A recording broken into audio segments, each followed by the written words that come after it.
Така, здравейте! Още сме на тема магия. Сега ще ви покажа един фокус, който включва ето това движение. Имам клипи на него. Отново. Така. Този път това движение е включено в фокус. Така, тук трябва да си изберете карта. Аз ще го направя. Някъде е тази.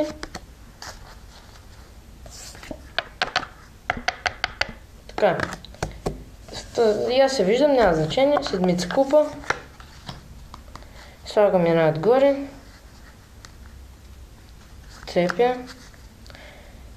Ще направя рифъл шъфъл.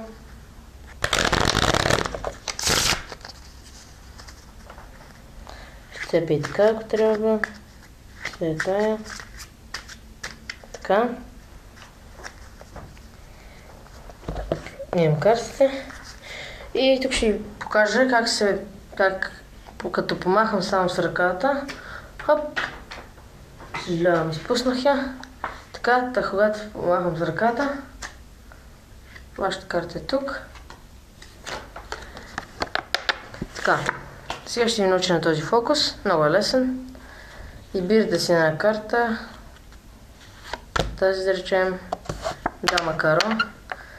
Слагате една отгоре. Така. От тук правите false cut. Аз използвам този. Имам клип на него. Ако искате, потърсете и го намерете. Така. Картата отново е тук.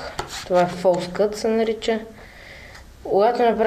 Когато направя рифъл шъфъл, просто задържам тази карта отгоре. Ето я, тя е тук. Така.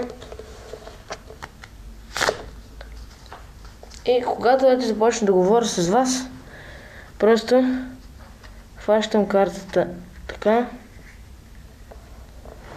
и започна да размахвам ръката, прибирам. Ето. Това е. Надявам се да успеете да впечатлите някой с него. Довиждане.